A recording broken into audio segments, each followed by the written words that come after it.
Hi, everybody. Welcome to the Card Shop. I'm the big dog, and as always, I'm here with the freshly showered and shaved, not Mike Fruitman. And we are very excited to be joined by both of our favorites in the card industry, Mr. Mitch Guttenberg, proprietor of the Bullpen. Mitch, welcome to the party. Obviously, it's glad to have you on.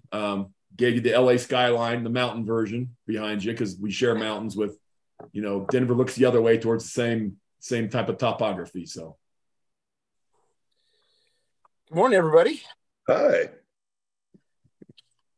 I don't see Mike's face. There's an upside to all podcasts. Yeah. So when he talks, you'll see him. I'm sure yours will skip between us when he's talking. So Mitch, just give as a little starting point before we talk about how you got in the industry, et cetera. How did you get to know my compatriot here, Mr. Fruitman, one of the OGs in the card world? 2002, we met at a conference I want to say in LA. We were at a Beckett conference, I think. And Mike said he had the longest hours in the country that keep his store open. And I, as rudely as could be, stood up and said, "No, you don't." And that's pretty much where friendship started. Never have stopped talking to each other. We hang out as much as we possibly can. I started a group only when the pandemic happened, and we included Mike to join us, and with our two other friends, Steve Tigwell and Aaron Tom. And we try to go to Vegas, just the four of us, and have our own summit for over a year and a half. We did that probably once every 6 weeks. Yep. So we've done the pandemic. Yep. It was fun. We still haven't done it in almost like 6 months because I've been trying to open more stores. But Mike, I know you have color to add. No, they were hopping around the room saying, "Hey, tell us something different about your shop." And at that time, I was open until 10 o'clock. That was pre-children and not pre-marriage, but I was open till 10. I said, "Yeah, I've got the latest hours in the country." And from the corner, I hear Bull something. I think he was starting to promote the shop, and Bull something. And Mitch explained that he has later hours. And he lives above the store, and should anybody knock, ring, or otherwise join him, he would run downstairs and help. And I realized that at that time, I did not have the latest hours in the country. That's true. I never had an attic that lived there. I had a large house in Long Beach. Do I stay over once in a while when we end poker nights at 6:30 in the morning? Yes. Coach. Yeah, my guess is more than once the term "hold that hand." I got somebody at the front door has come up at the poker nights. Yes. Oh, absolutely. 30 in the morning. So, Mitch, how'd you get started? I know you have a colored history in sports before getting into the card world, but I'm curious how you got started. I started when I was 14 doing 15, 1986. I started doing card shows around the country. I was the little kid that everybody used to grab and go, "I got him." They'd talk to my parents, like, "We're going to take him around. We're going to take him around."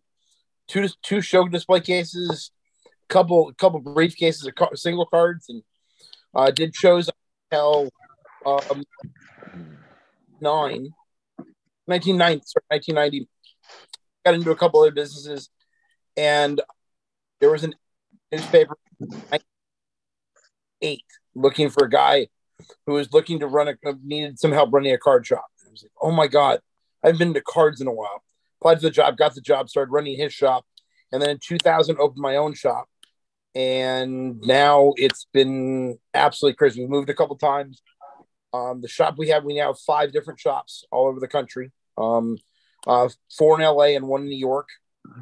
And it's been kind of crazy. I've now, end of 2016, I started.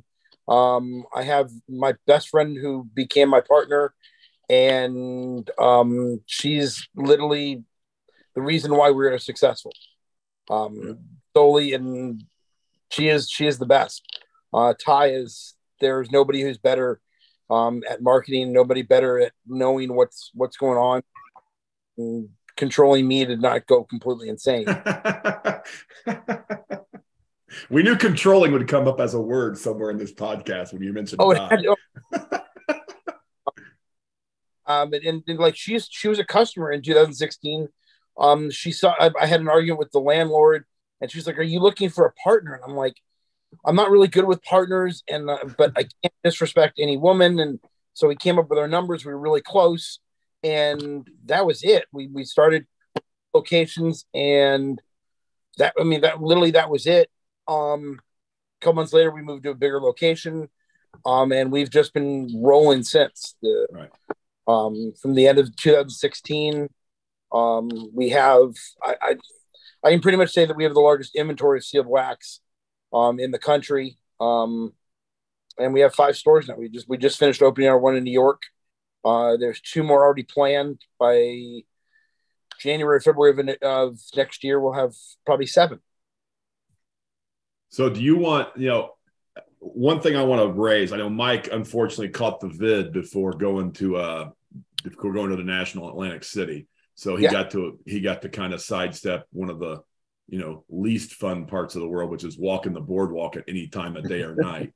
But I will tell you, the way you set up with, and unfortunately, Tai couldn't be there either, but you were there. The fact that your whole setup and your whole booth was basically a lounge with music where you sat on a couch and held court is beautiful. But talk a little bit about what Tai had set up next to you, that's glorious about talking about women and cards. I think that was a great way of using space. The women of hobby. It's basically Sarah Layton and Tai started a group. There's Samantha Stafford has started a podcast, women of hobby, and then the women in the hobby. Sarah and Tai started. There's so many other people, Julie, and there's a bunch of other people that have started this giant group. And we gave one of our booths. We get 2 booths for the national, and we took half the booth and we gave it to them. Tai did T-shirts, and Julie and Sarah did a bunch of other stuff, and the banners, and they gave away free cards. And there are so many amazing women now in this hobby that this has been this hobby 5 years ago, 10 years ago. There was no women. We're kind of a boys club that we used to. I mean, Tai can talk to this much better than I can. But there was a really big misogynistic group in our industry. There still is. There's a bunch of people that really like to talk down to women. It's unfortunate. And it's really sad. And you can eventually it'll clean itself out. Yeah. The biggest way to, as a guy who works my day job in a very large company, the best way to confront that type of stuff is to put it in the daylight and confront it with facts, truth, and opportunity. And I think just having that display in that opening, it was a great move. I liked what you guys do to recognizing that. So kudos for that call with Tai. Yep. Yeah. We got to get her on eventually. She's the best. She really is. And she's raising some kids, and she's got those obligations take over. I know Mike can relate a few years ago, and probably one of the reasons his card shop was open the longest is got remedied by having kids. And I spent some time with Sam, and he's helping me do a product I'm doing. And, Mike's raising them right, and I'm sure Ty's raising them right as well. But, it's a commitment, as is running the card shop with you, card shops. Astrid's 6 and Clark's 4. Exactly. So amazing. Go ahead. Oh, they're just amazing kids. Yeah. So we have to get something out of the way because it's a long running conversation I've never gotten truth on. And, please explain to me the concept of Uncle Bubbles and how that became a thing. So I'll start on this one. So, in the family, in private places and in the house, not in front of your security friends and not in front of your card shop friends, you're allowed to have family nicknames. And I guess I drank a lot of soda. I quit about 8 years ago, but I used to drink a lot of soda. So my niece and nephew used to call me Uncle Bubbles. Well, they still do. And it's okay in the house. It's fine, just not in front of Mitch and other people. And we Me? had well, it got to you. So we were doing an autograph session with Kenneth Fareed from the Denver Nuggets. And my nephew comes in, and instead of saying, "Hey, Uncle Mike, what should I get signed?" he let it slip. And, "Hey, Uncle Bubbles, what should I get signed?" And Fareed stopped the autograph session, looks up at me. I knew him through the arena. And he goes, "Uncle Bubbles." And it was over. So he calls me it whenever I see him. Certainly the entire time he was there. It finally shortened to "Hey, Bubs." Um, but, uh, but but it got out. And so when people would come in and sign the last piece at all of our autograph sessions to the shop, and if we ever had a collector and they'd go, "Hey, are you going to sign it to Uncle Bubbles?" So it got out there, and Mitch ran with it a little bit further. Wait. You have to add Tai. She's the one who made the sign. Mitch and Yeah. Tai, yes, they were out for a game. They No, were out for a 2-game Don set. was the one and drove over to wherever to Target to get the glitter. So don't. It's not just me. It takes a nation to build a horrible sign. So we ended up getting, for the first time ever, one of my the courtside folks from the game offered me a pair of tickets, and it perfectly coincided. Ty is a giant Knicks fan. I don't know that Mitch is, but it coincided with the weekend where the Thunder and Knicks were in town. So I brought Ty onto the court, and Mitch. Mitch, were you wearing shoes? Right. So they're on the court.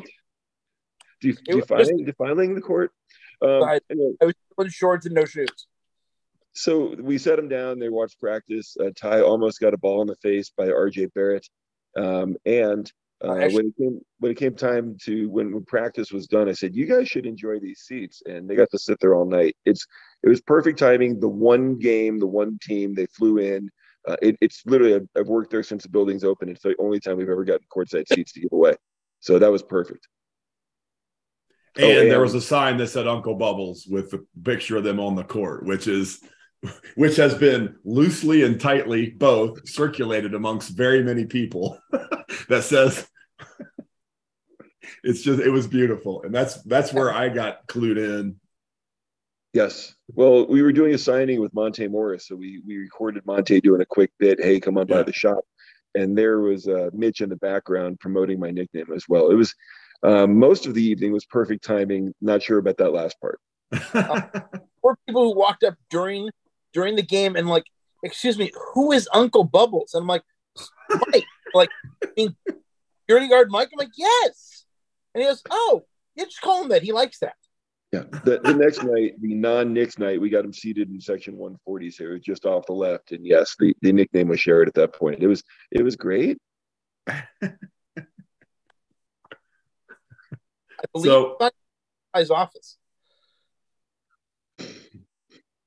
So this leads into the conversation about Mitch the feet. You have many things you're legendary for, and none of them create more polarization than your feet. True. So you've got to explain to us, to the people who listen to this, why in the hell you never wear shoes, despite the fact that it's the coolest thing in the history of the world.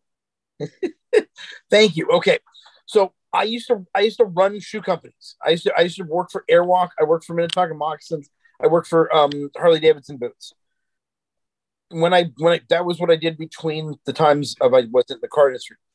2006, we were all sitting in the shop watching Die Hard. And the beginning of the movie, it states the guys Bruce Willis is getting really stressed out on a plane. So the guy looks at him and goes, "Listen, as soon as you get to a place you can take off your shoes, make fists with your feet, and you'll get rid of all your stress."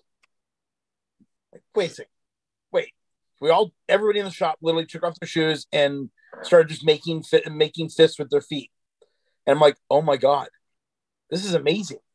And then I just never wore shoes. I own 45 pairs of shoes. Then they just sit in my closet. Most of them are new. I just don't wear them. But and I'm just now comfortable. And yes, I've done rookie photo shoots. I'll walk anywhere without shoes. I mean, the National, I put the shoes in my pocket or my back. Self-admittedly during COVID, I think for the first, again, when it first got done, everyone was on full lockdown, and you guys were in a different place because you have a retail presence. But at large companies, we were locked down, and we had that combined with the abject paranoia that people had. I will comfortably say I have not worn socks in 3 years, and I did not wear shoes for a month. And I call it the coolest thing in the world because that experience was epic. I can't roll into the office without shoes on, but Mitch, you have my ultimate respect for taking it to the place you want to take it. I'm not mad at you for it. I know other people don't agree. Yes. Oh, there's a bunch of people. We've had arguments on this for forever. That, and I quote, "This is what's wrong with the hobby: is no shoe. This guy wearing no shoes." Yes.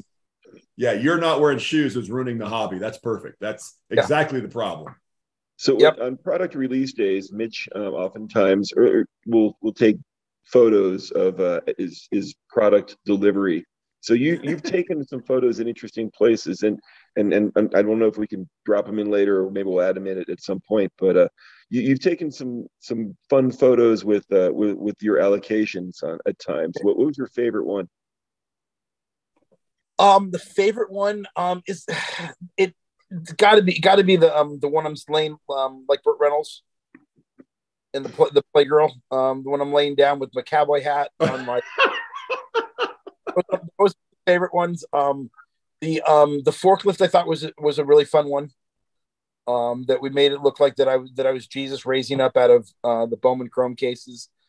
One of our supplies pallets that come from our friends at Cardboard Gold kind of up on the top of a pallet and dangled my feet over the pallet, and that was another good one. I was hoping you'd say the Dodgers one. Oh, the Dodgers, that was exhausting. That was espionage. Yeah, that was. I almost got in trouble for that one. The other one would have been the Santa suit, because Ty is the only person who could get me in a Santa suit. And her kids still like me yelling. Just when I get on the phone with them, they're like, "Hi, Uncle Mitch." It's like, "Ho, ho, ho!" Like, "Ha!" Like, more important than flexing. More important than showing off what you have. I think what you're showing is the fun of the store. And the shop. Sorry, I hate saying stores. Why does anybody deal with a certain shop? It's because of the people. It's because of the attitude. It's because of the environment that you create. And for a very long time, you've been creating fun at your location, and now it's cool to see how it's extended to the online portion. It's you're and we're all a little kooky if you own a card shop. I think it kind of comes to the territory. But you've taken it to the next level, and you've embraced it, and you're showing off the fun of your location. Thank you, Mike. Yeah, we're not the best card shop in the world. I'll never claim that. I don't think anybody ever should claim that they're the best card shop in the country. I think you got to be kind of but we're the funnest. All we want to do is hang out, have fun, sit down, open boxes, have a blast, hang out, watch you. I get here on Sunday morning. I'm here at 6 a.m. to watch F1 when it's on, and there's a group of people that come and watch it with us. I don't usually record that because we're all kind of half sleeping or in pajamas, but we'll order in donuts and coffee and everything else. And we'll sit here for 2 hours and yell at the screen at F1. I mean, what other shop in the world would do stuff like that? We do that every Sunday morning. Awesome. And I go home at like 2 o'clock in the morning from breaking. But we've done that for years. We'll get back doing trade nights and our trade fest again. We're going to start doing. There's a charity poker night we're doing. We're trying to rent out a sports bar for a night that we're going to do $30 and $50 buy-ins and just run them all night long. We used to do that all the time in the store. We're getting back to doing that again. COVID kind of shut down, and our store since COVID, we've expanded our store in LA by double or triple. I mean, last time we counted was 33,000 sealed wax boxes in the store. Wow. Yeah, it's insane here.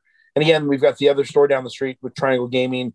You've got the Hobbyist in Melrose, our new store Burbank, Bullpen Burbank, and then you got the one in New York, Hobbyist New York. How did the one in New York come about? Our partners at the Hobbyist had some people that they wanted they were asking about expansion, and there was a location that popped up, and one of our partners really wanted to move to New York. And he kind of just was like, I think it's time to expand. I'm like, if you want to, I'll support it. So we sent them 1,800 boxes, and almost a pallet of wax to them. And they opened up, their appointment only. They're in a great location on Broadway on Soho on the 6th floor. They've got a giant couch, a lounge area. It's really nice. And they got an office. It's beautiful laid out. Jerseys on the wall. It's just a cool little store. If I just was in New York and just want to go hang out, I go there. But no, it's.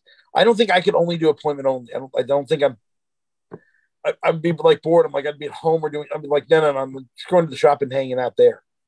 Yeah, Mitch, you've told stories enough about the style and how your shop is, and I would say no shoes in your style and appointment only aren't things that should cohabitate. No. I for 4 days and built the store and then flew home. Yeah. I was not wearing shoes almost at all. Well, you're the only person that's not inconvenienced getting on airplanes, so that's pretty awesome. Oh, I've slippers that I put on, and like literally the second I get through security, shoes come off. I've always appreciated the fact that we don't travel together to Vegas. I'm sorry? I've always appreciated that we don't fly to and from Vegas together. Mitch, for the longest time, breaking and shops were two very distinct things. You were either one or the other. You've embraced breaking. I've been doing it since 2008 at a small level, but you've embraced breaking not recently. What was that moment like when you're finally like, look, I need to do this? That was Tai. That was all Tai. I broke in 2012, and we were on Breakers TV, and oh god, there was a couple trolls that got in, and I was moving a card, and the guy yelled and screamed at me about that I was hiding cards, and I was like, why am I dealing with this shit? I don't really need to do this. And then a couple days later, I got back on. I was opening, and like Upper Deck, Ultimate Collection and Premiere and Cup had buybacks from the year before, and so I'm like going through the card, and it's a year before card, and the guy is screaming, and the guy's like sending through messages, and I'm like, guys, I'm done. I got to get off because this is just stupid. I don't have time to answer every question. And he was getting really stupid. So I just got off, stopped breaking. 2017, Instagram started going. Tai says we got to generate more revenue. Why don't we do some breaking? And we had one other friend of ours, Bernie Hammer, who decided to help us out with breaking. And we started going there. And then when Bernie couldn't break anymore, we were trying to look for a breaker. And Ty's like, it's you. And I'm like, no. And all of a sudden, I got behind and started going there. And we did we break every night from anywhere between 8 p.m. and 2 or 3 in the morning. We now have dual streams. We have a stream called Bullpen Arcade, which have duck races. And we've always just kind of continued to grow and do our thing. We picked our lane, which is Instagram. We picked that we don't do case breaks, that we'll do individual personal breaks. We'll do hit drafts, and we'll do our repack product. We're not going to do case breaks. We're not going to get into that. We picked our lane with the inventory we have here. It makes it really easy to do personals because you just go, what do you want? Oh, do you have any 14 Topps Chrome baseball or football? Yeah, of course we do. We go get it. We break it, pack it up. We ship always within 24 hours. And again, we just picked our lane and we stay with it. And we've just tried to add more and more content to the wall and to our breaking table. And again, it's every night. There's the funny story about that is we got back from the National in Chicago right after COVID, and nobody was breaking that night. So we got on a plane. Chicago landed. One of our partners, Harry, who does all our shipping, he comes and picks up Tai, Ben, and I. And I'm like, why aren't we live? Oh, well, Jared couldn't make it tonight. Okay, drop me off at the shop and then take home. We literally put my bags in the store and just ran around, sat down, and went live. And everybody knew. Both Ty, Ben, and him knew I was going live. There was not a day we don't close. We open 365, or 366 on leap years. So everybody knew, and I broke for 5 hours. I had no voice by the end. My voice was gone, but finished the night off. Mitch has me beat. He's open one more day a year than I am. I take Christmas off. Oh, no. I've only closed two times in 22 years. That's amazing. Okay, well, why? Mom's funeral, dad's funeral. Okay, I won't ask that question again. It's okay. That was the only 2 days we've ever closed. I'm fine with it. Mike, that qualifies for never ask a question you don't know the answer to. I quit asking people when somebody comes in my shop and they'll sell me something. I used to ask, and it used to be like, okay, so am I buying you something cool? And the last time I asked somebody why they were selling their cards, they explained that they had to bury their father. And I have never asked anybody since or alluded to why. There's the fear that they might actually be honest and tell me the specific drug they're buying, and other things that I simply just don't need to know. Okay, so here's a question for Mike. Here we go. Oh. All right. Okay, weirdest guy comes in the shop to try to sell you stuff that you bought. Who is the weirdest? Yeah. What weirdest experience? So the first experience I could think of, we have a gentleman who buys. He came in yesterday. We picked up 2,000 packs of 89, 90, and 91 tops, and he couldn't have been happier. It's the perfect stuff that he loves. So he will buy collections from us in a fashion that nobody else will. So if it's cards like that, we don't necessarily go to the bottom. And so I had a collection come in that was right up his alley. I called him up. I took a picture of it, sent it to him. He goes, great, I'll come by and buy it. So he picks it up and comes in 2 days later, and he goes, I think these are not part of the collection. And I opened it up. And at the bottom of the collection that I didn't get to were a number of DVDs. They were adult themed. They were rated a certain letter that I wouldn't want my children watching. Towards the end of the alphabet. Yes. And he goes, he didn't say they were mine, which was nice. But he goes, I don't think these were supposed to be, I don't think I was supposed to take these home. So now when we look at a collection, we look through it a little bit more thoroughly. In terms of the most interesting guy, I'll have to come back with an answer. What's yours? I'm guessing you have one. Oh my God, yeah. We have a bunch of crazies, but the one I remember that will never end. This guy walks in with about a 5,000 box of no grade. I mean, this is back in like 2002, so no grading stuff, just singles with top loaded penny sleeves, halfway decent. And I'm looking through it, so I'm like, it's really nothing. It's a lot of 70s stuff and 80s stuff, and I just have enough of it, so I didn't need it. And it's I think it was an aunt and a guy. I think it was his aunt, maybe it was mom. Don't think the girlfriend, boyfriend, it was too much of an age. She walked behind their counter and attached herself to my leg. Okay. And says, please buy. I'm like, and I look at the guy like, bro, if I'll give you $500 to just have her get off. and again, the collection was worth over $1,000. I just didn't need it, but I was like, and he literally goes, yeah, we got it. And I gave him $500, and she got up and walked out, and I was like, oh boy. And I will never forget that, just the way she just walked around the counter like nothing was, just walked right behind the counter and just got her knee and just attached herself to my leg. Don't need to know more about that relationship. I'm sure it's very interesting dynamic. At least it wasn't kissing feet. The only other one that I can think of is we had a couple came in and they were selling their cards, and they explained, I didn't ask, they explained that they were selling their cards for their upcoming wedding. And I looked through there and I said, okay, what are you thinking? And they said $1,000. And I looked through there and I'm like, okay, this collection is much better than this. So I said, hey, look, I can pay you $1,000, but I can really pay you $2,000. And the guy goes, why? So I took the time and I explained it. And by the time I was done, I think I paid $3,000 for it because I did a really good job explaining it. And I'm thinking, okay, it just cost myself $2,000, but I don't feel badly about it. So that was, I'm paying for a wedding. So maybe they got to do full bar. Who knows? Yeah, no, I have one of those stories that a family from Atlanta. Whole family met in LA. Grandfather passed. They brought this little like kind of a medicine cabinet in, and it was all T206s and Aaron rookies, Clemente, Koufax rookies. And this is just before. This is like mid 90s. Or no, I'm sorry. This is like 2002, 2008. So they weren't really T206 Cobbs were no more than like $1,500 at that time. I gave him a really nice shape. I gave him like I think $15,000 for the lot, and then I had a customer come in and buy it all for like 30.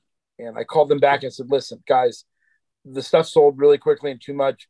I have another $7,500 for you guys." And the whole family. There's 10 of them that came back in, and it was just a really nice feeling to do that. Same thing with taking care of the wedding. So you just feel better about yourself. This is much better than usually when people think about sports card shop owners, it's the guy from The Simpsons, or I'm thinking of here you go, we'll play movie trivia with Mitch. We can spend a few minutes on this. But the Brendan Fraser movie, when he was underground and came up with the sports cards. Underground and sports card, Brendan Fraser. They were in the time bunker. Like with Christopher. Okay, here we go. Oh, did I stump Mitch? Christopher Walken. Brendan Fraser. And he has the cards to go in. Librarian? No. Oh my God, I think I stumped Mitch. I don't know the answer either, but you can't ask the question if you don't know the answer. Well, it's out there. I can't hit IMDb right now. I'm kind of on the computer. You want to know the answer? Please. Blast from the Past. Blast from the Past. That's right. Okay. So yeah, he takes all the cards into the sports card shop, and there's incredible cards. The guy goes, "Yeah, I'll give you a few bucks for these." So yeah, that's unfortunately for many people that's the face of sports cards. Yeah, no, and then you got the comic guy, Simpsons. But no, and again, I mean, we try to be as honest as we can in the store when people want to bring in stuff.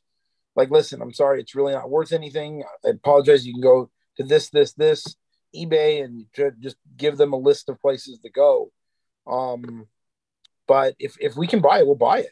I mean, we have too many cards stacked up, and we have no room here, but we'll send them off to the hobbyist or one of the other stores that might need it.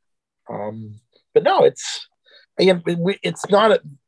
I'm one of the people that believes in it's not. I mean, I'm not driven by money at all. I'm driven by my friends, my family, and what I have to do to survive. And if I can do that and not screw over people, I'm really happy. Or I won't drive people.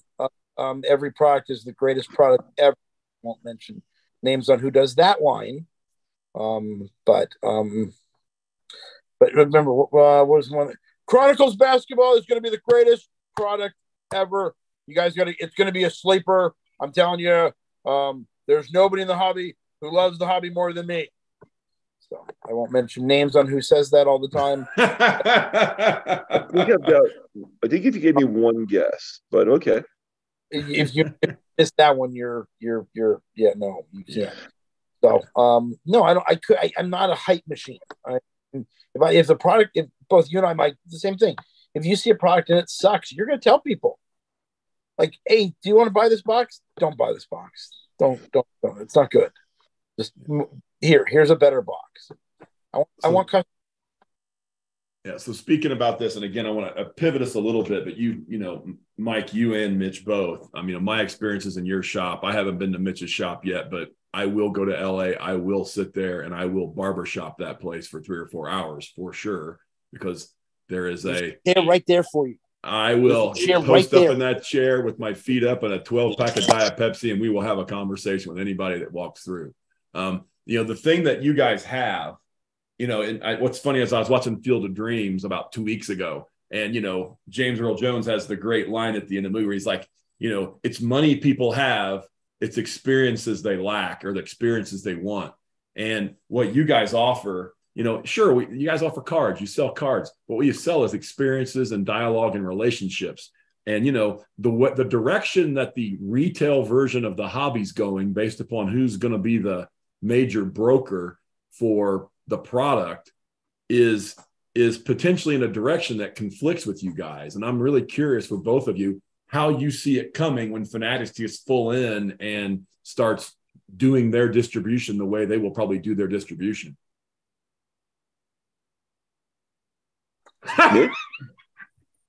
Well, so here, one of the things is right now I get asked that question less than when the transaction first happened.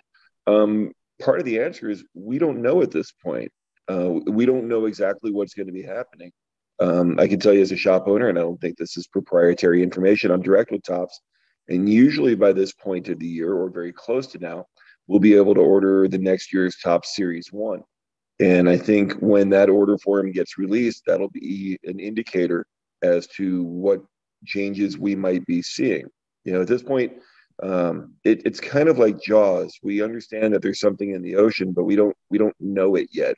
All we see is a fin. We see a dorsal and something happening, but we don't exactly see what's exactly happening yet. I still have Topps product in my shop. We still have every single new release coming in, and I fully expect to carry Topps products for decades. You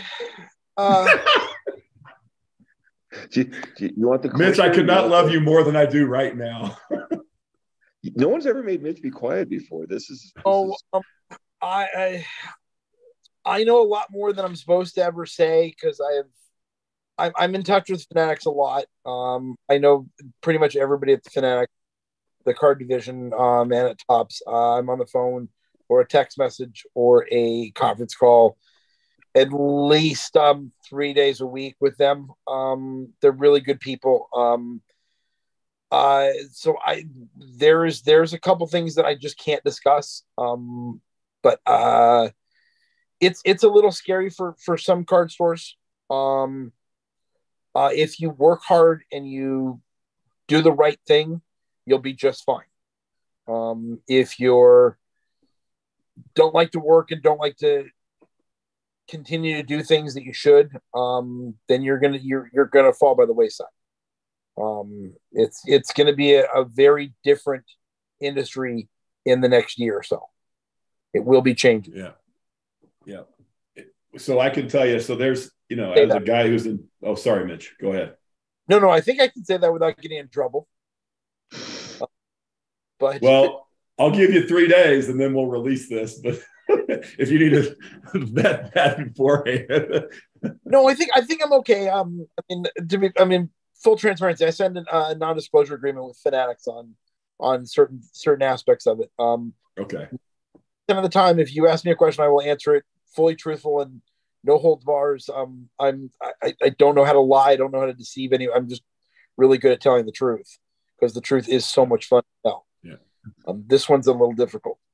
Yeah, understand. So, as somebody who's been through industry and deals with consolidation, and also someone who has money in restaurants through COVID, I can tell you that this feels like a marriage of both of those. And when I say that, what I'm saying is, when industries consolidate, the competition that's left is the best of the competition.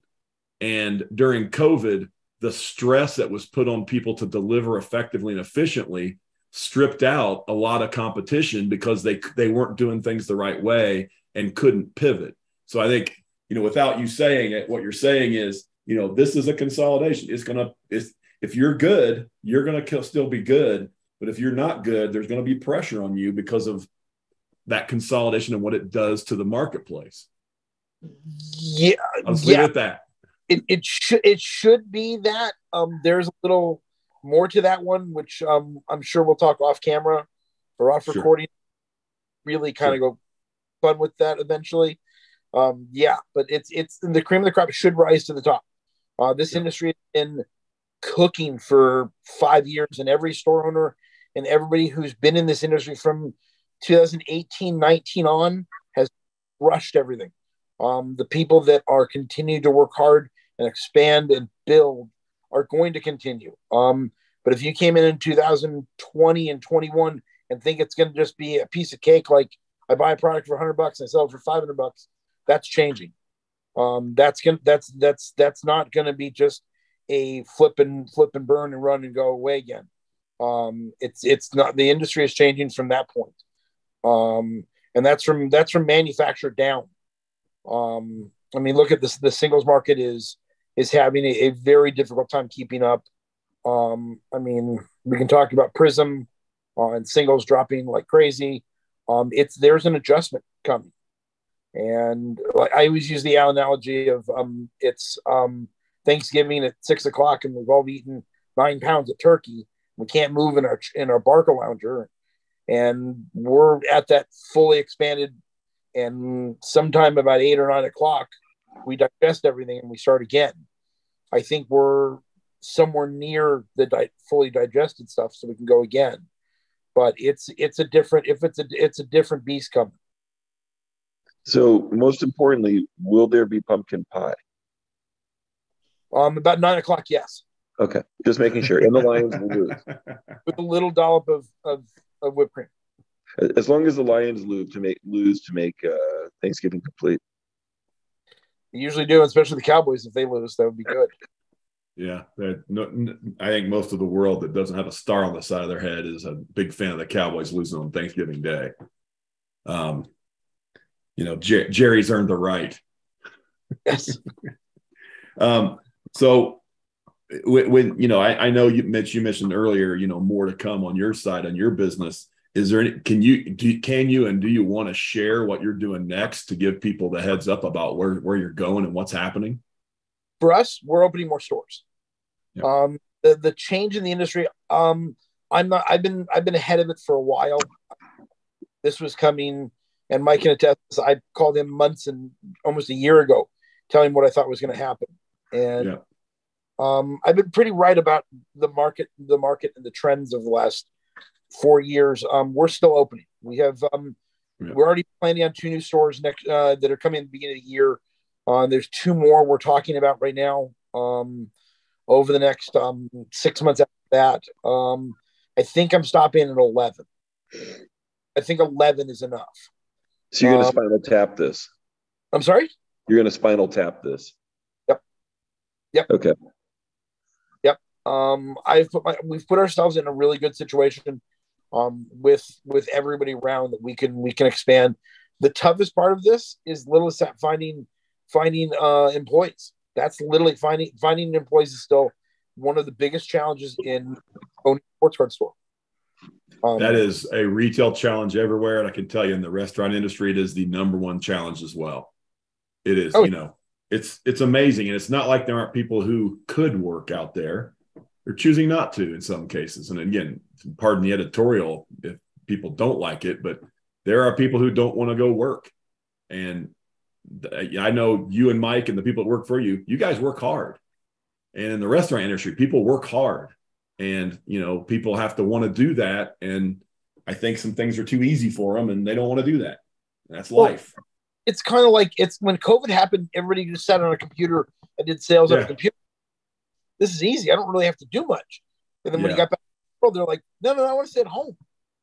Yeah. There may be no industry, and obviously I see this one more closely. There may be no industry where it's tougher to hire staff. You've got to have people who have interest in the hobby who don't have a wax addiction. They've got to be personable. They've got to be honest. They've got to be friendly. They've got to be very inviting. A shop is an individual or employee surrounded by cards, and they've got to be incredibly friendly. And the honesty factor is beyond difficult. I've been hurt before. Yeah, and when you bring on somebody, you're literally, and I get it, the same thing in a restaurant. That is when you're not helping that person, that is the face of your company. When somebody's serving at a table, and when somebody's helping at the register or helping somebody choose a box, I tell my guys, look, don't push the most expensive box. It's let's find out what this person wants. Why are they collecting? And the first thing, when somebody comes in the shop, they go, what do I collect? And I'm like, okay, you just asked the psychiatrist what's wrong with you. I got to ask a few questions. And okay, so why are you collecting? What do you want? Who's your rookies? What sport? And it's a matter of them finding the right thing. And that's difficult to teach a staff member to not just go, okay, here, quick, put you in a box. We're going to sell you this is what everybody else is buying. It's about, finding out why somebody's coming in the shop, what they ultimately want. And hopefully they're honest also. If you can lean them towards something, again, what are you collecting? Oh, basketball. Okay. basketball section's here. You're looking for singles, boxes, and then like, well, I'm looking for a hobby box. Well, how much do you want to spend? I've price ranges for anywhere from $30 up to 5,000, and you kind of lead them into some kind of pathway that you can get them to do to get them to buy something. But I've always believed that I only hire within. I've been lucky enough to find always people who have worked for me or have at least come in the store to buy stuff, and they're like, "That's a good kid." And I really like hiring anywhere between 16 and 20. They're easy to mold into a better adult. So that's what I've done. We've just hired 2 new kids in the last couple of weeks, and I've known one of the kids is 18, and he's 18 now. He's been coming into my shop since he's 11. And so he knew half the rules already, what to do, what not to do. And the best one is like, "Hey, can I get a drink?" And I'm like, "Just go help yourself to the fridge, dude." And it's just with hiring within is just always for me, it's always taken care of. I've already taken care of the first 3 or 4 steps of hiring someone. We've already got that done. And that's, I think, a huge part of this for me, is the first introduction of trying to get the shyness out of kids. And then you can't shut them up after a while. We had a dad who came in the shop the other day, was working with his kids, and this was his first experience trading. And so, my first question is, "What's your name?" And the dad was like, "Wait a second, he wants to know what my kid's name is. He's important." And so I'm working with a younger collector, and he's good. He's got his eBay comps, and he knows what things are selling for. And we get done, and he found some cards he wanted. We were able to make everybody happy. And I had a quick chat with the dad, and he goes, "I don't care that my kid collects. What he's getting from this, he's getting the comfort to work with other people. He's learning how to negotiate." And I'm like, okay, great. I got him some cards of the team and players that he liked. And here it is. A dad is so enthusiastic about this because his young son, his 12-year-old, is having real world life experiences, and he's being treated like an adult. But here he is, standing up and making sure that he gets full value for his cards. And I mean, it made me think about, okay, so it had me going bigger picture than what do we really sell? And we sell obviously experiences. We sell cardboard, and hopefully, if it's an investment, it turns out doing well for you. But the real world knowledge that we're helping, it's happening not just in stores, but the real world knowledge that these kids are getting is incredible. And I'm like, wow, it had me take a step back and appreciate some of the other benefits to the shop. Yeah, we have a store just for gaming, and the gaming thing is, I mean, you have to actually talk to somebody. You can't just sit on a computer and just play a game on a computer. You've got to actually interact with someone in front of you. And we don't let people come in the store or doesn't play in the tournament. If their parents come in and say, "Hey, listen, he's got bad grades, he can't play in the tournament." I mean, you got to work. I mean, I always back up the parents with that. Like, listen, this is you can't buy cards or you can't play games unless you got to work at this. To come in the store and to spend and to hang out for 4 or 5 hours is a privilege, not just something in the gaming store, I should say. That's more that. But no, it's a better for the community. I mean, you're bringing up a group of young people to actually be better adults, and it's a responsibility. I've had 35 kids come up with us, maybe 30 that have become adults, and when I see them all the time, and they're like, "What do you do?" And one of the kids is now a pharmacist, which is like, "Pharmacist? Oh, you're happy? Yeah, cool." And I mean, again, he's now vocally. He used to not speak. He's really quiet, just like put down, sort cards, and now he's out and about. It's great, but it's better than other industries that we do. For me, at least. Mitch, you bring up gaming, and I want to go back. I visited you in the store. Where was the location? It was across the street from the Costco. Oh, my second store, the garage. Yeah, I got to bring up the garage. So Mitch is explaining to me that on Friday night, was it whatever night? Sorry, I hope it's Friday night. The kids come in and they'll set up tables in the garage, and I'm trying to envision this, and I had no idea what was going on. We show up, and half the store was left side of the store was gaming, the right side of the shop with sports cards. And then he goes, "You got to see this." So we walk into this parking structure that's covered, and I'm watching. There's a car taking off, driving out for the day, because you share the building with other properties. Correct. And somebody, the kids go into this closet and they grab one or two tables and they set it up right where the car was. And I'm watching this progress over the course of the evening. And every single time, like, a parking spot becomes available, they're going into this closet and they're just grabbing more and more tables. That was, I visited some shops. That one was trippy. That was interesting. That was we had about a 1,200 square foot store, and then we had the parking lot that was ours when everyone left the building, because we were the only retail store.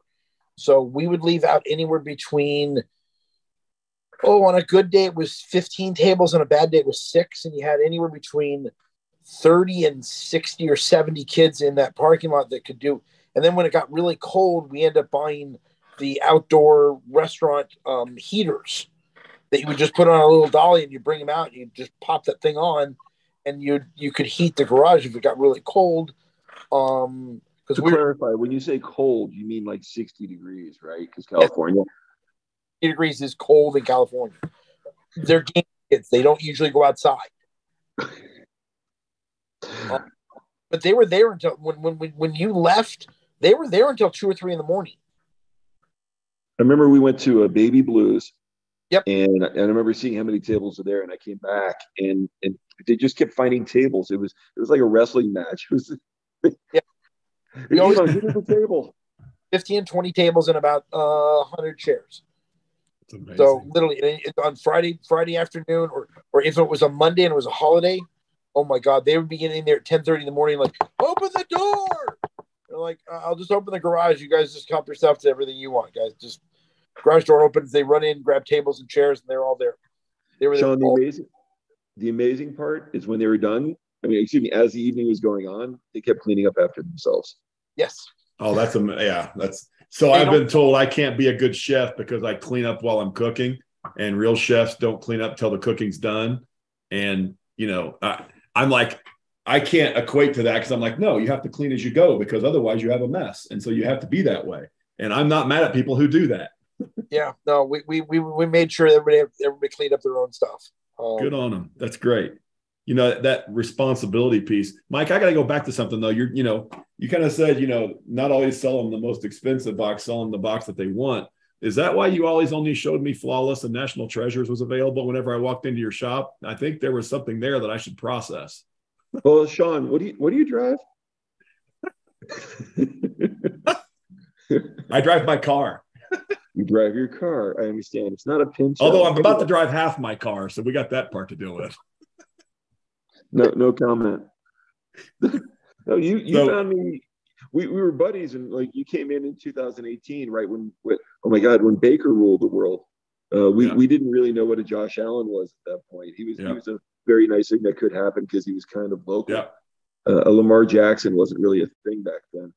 That was I just knew there were 5 of them. I knew there were 5 of them and a running back that was transcendent. I was like, I knew that 6 out of 32 is good math in the world of cards. You didn't choose Go ahead. You didn't choose a bad year to get in between Luca and the football class. That was not a bad year. Yeah. No, I mean, I again, everybody always asks what should I collect, or what you do. I'm like, they're invest in. We have so many of those. I'll say it, frauds who do investing, sports card investing, that love YouTube and they don't know. It's really basic. And John, you've hit it right on the head. Quarterback in football, swing guys in basketball.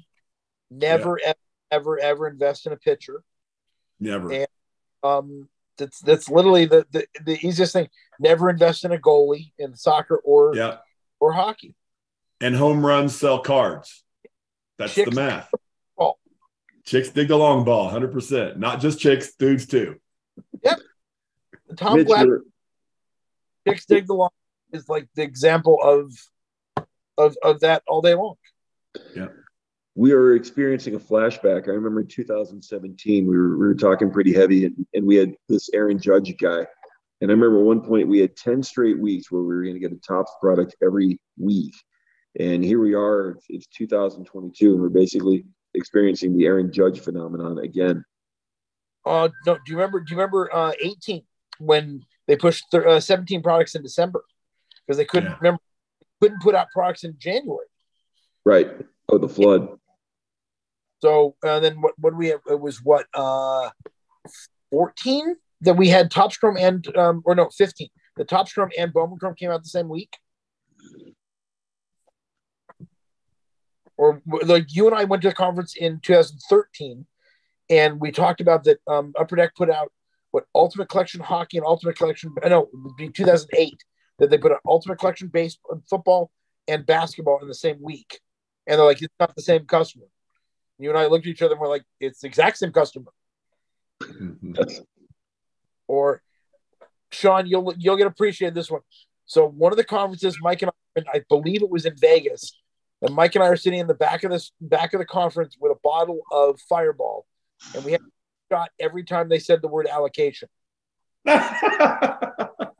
What'd you make it? 20 minutes? Pretty much. How did we make it out alive on that one?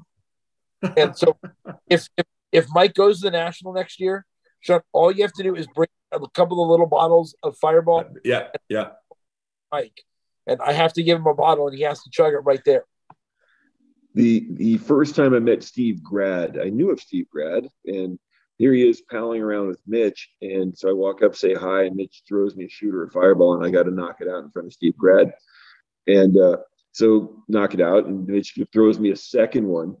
And I'm like, okay, great. Let's kill this too. And Steve Grad goes, wait a second.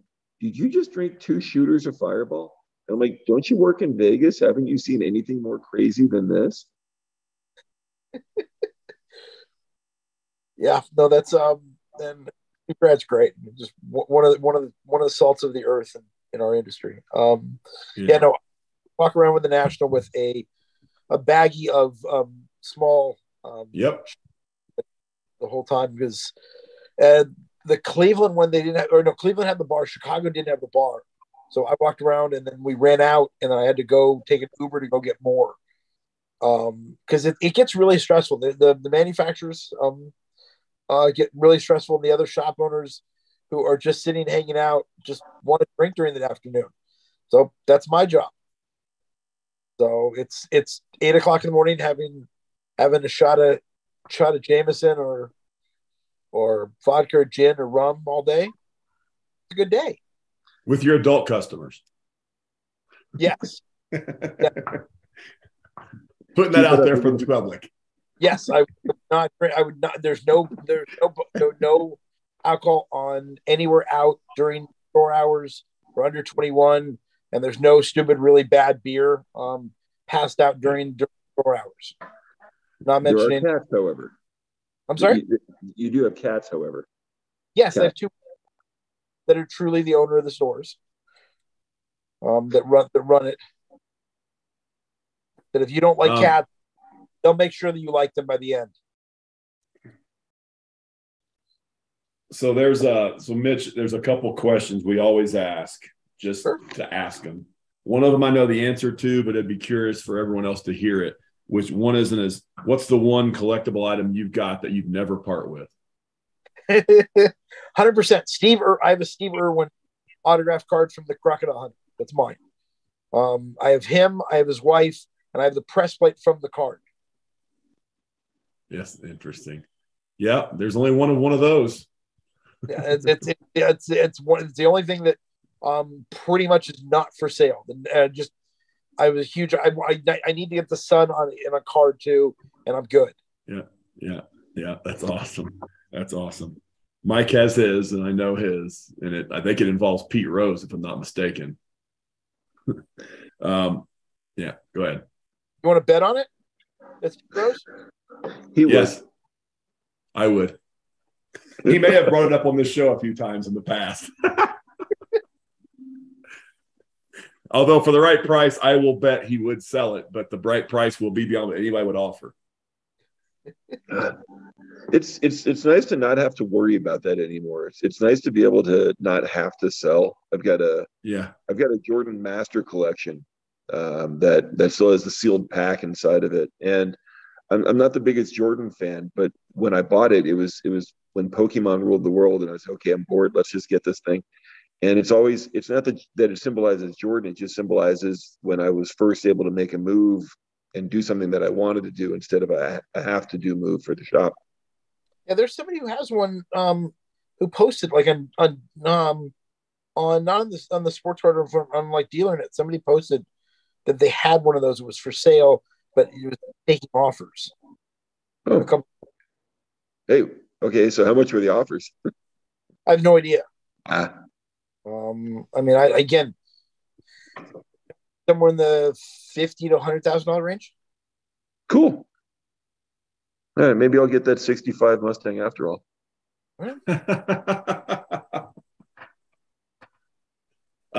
Mitch, anything you want to share with people who listen to this, just as a way of kind of winding down here? What do you want to? Is there anything you want to share just about the hobby, about collectors, anything that would be for the good of the order? And for the 4 people who don't know about your store already, could you obviously let them know how to find those? Yeah, exactly. 4? So I'm the majority owner with my business partner Ty and my best friend. We have the Bullpen LA, right by LAX Airport in Westchester. We have a store about a half a block away from that. We have a store called the Hobbyist in Melrose in downtown in Hollywood in LA. We now own the Bullpen Burbank next door to Porto's, one of the great delis and shops in LA. And then we now have one in Soho called the Hobbyist NYC. And there's a couple more stores coming. We are open 365 every day of the year. We break on Instagram, Bullpen LA, and Bullpen Arcade. If you have any questions or anything else, pick up the phone and call us, text us, email. And it's all about having fun. That's what the most important thing about this industry is, having fun. Just a little education for everyone who listens. All the sports card investors that they post on Facebook, Instagram, and YouTube, stop listening to them. Please, for the better of the industry, do your diligence, buy better. Yeah, Mitch, what's funny is that's Mike and I kind of started this podcast because of that, because I always have this terrified fear that somebody walks into a card shop and sells the card shop guy a 52 mantle for $500 and then walks in a week later and sees it listed right there in the shop for like $180 million or whatever the hell it'd be. And it bothers me. And so what you're saying is exactly right. And that's half the thing we do here is educational, half is entertainment. And you do both. And that's a great thing. Oh, hey. She's here. Hello. Hey, Ty. Hey, guys. How's it going? Things are good. Good morning.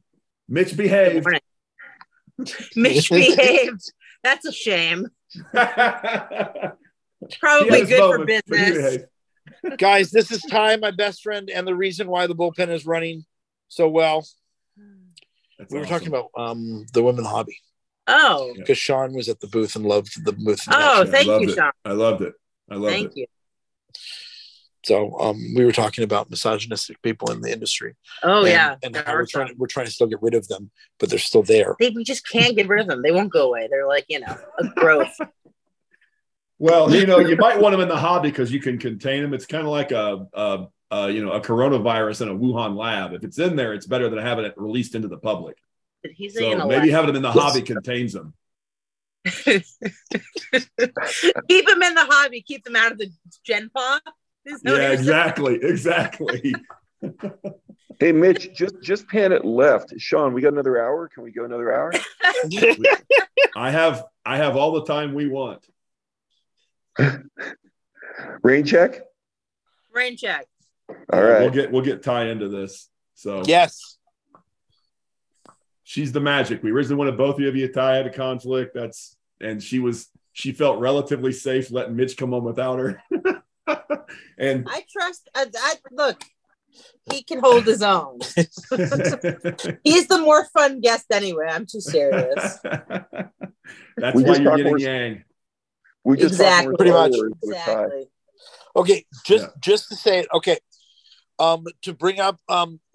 Mike, do you remember the first thing Ty ever said to you? No, we're not talking about that on here. That's not good Yes. for our brand. No, we're not talking about that on here. Okay. I just want to make sure. Mike, do you remember this? In Arizona at the TopsCon? The Upper Deck Conference? We're not saying what everybody said, but do you remember it at least? Perfect. All I just wanted to bring up. There was drinking. I just want to make sure that was brought up. That was the Connor McJesus meeting. There you go. Well, apparently we need an after-hours version of our podcast, Mike, where we can talk about that stuff. And we'll have screeners to log in. Is Nate Burns going to show up for that one? I have a few people that would be invited to that one for sure. Nate would surely be one of those invitees. Yeah. So. Is there a roulette wheel? We'll get Nate there. Oh my God, yes. 100%.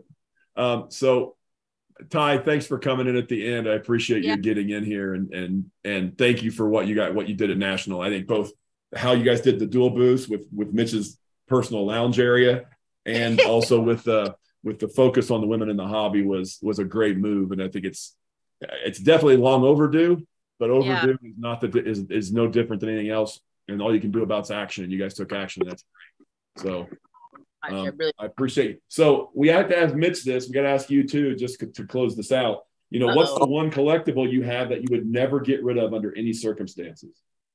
That I wouldn't under any circumstances. Under my children. Under any reasonable. I'm not sure they're collectible. They are. Someone thinks they are. I'm sure. They're adorable children. Is there one thing that I wouldn't get rid? I really try.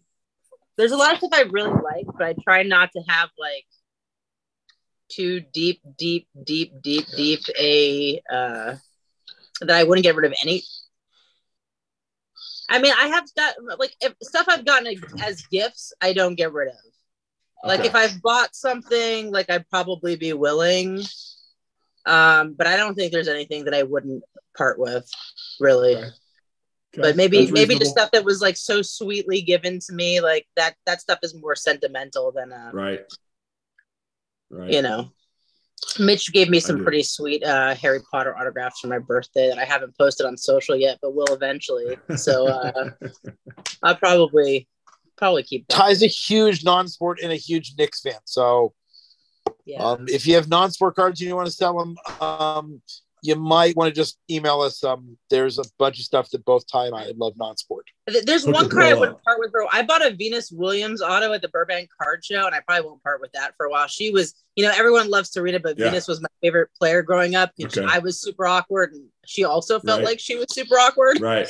So I could relate, and she had some immune problems and I've had some problems. So I don't know. There's there was a little parallel and I was a big little empathy there. It plays into this. Yeah. Stuff. Just hit close to home and I'm a fan. So I probably wouldn't part with that for a while either, but would I part with it eventually? Probably.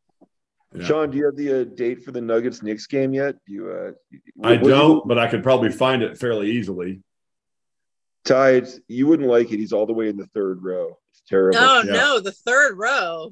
What I will tell you, Ty, conclusively is if you're in town for the Knicks game, you can sit with me for sure. And if your partner in crime there shows up with you, the seats are yours.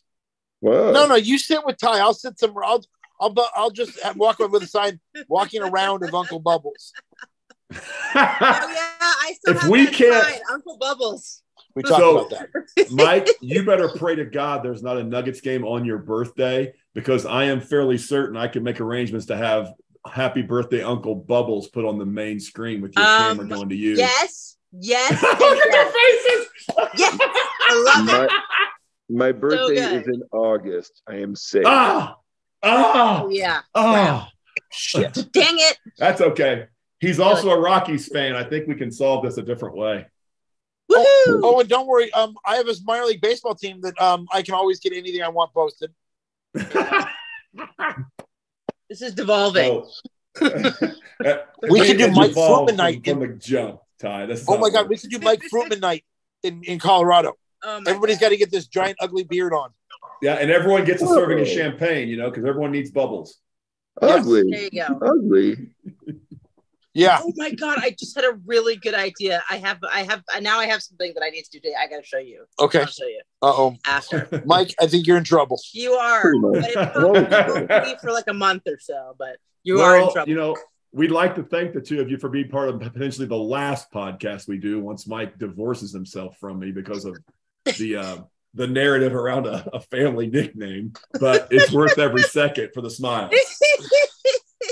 He can take it. He's a big boy. Yeah, and Sean, anytime you need me, just all you have to do is call him on. I'm available anytime you want me on here. And I'm never available. Excellent. Well, we know who the scheduling block is. So Will Man is around that too. So yep. But thank you guys all for joining. For anybody listening out there, I will tell you comfortably that Mitch is one of the reasons that I stay involved in half my joy at Nationals, seeing him and hearing what's going on. So we like to thank you, and Ty, thank you for coming in and closing us out. But everyone, thanks for listening and tuning into the Card Shop. Thanks, and have a good day.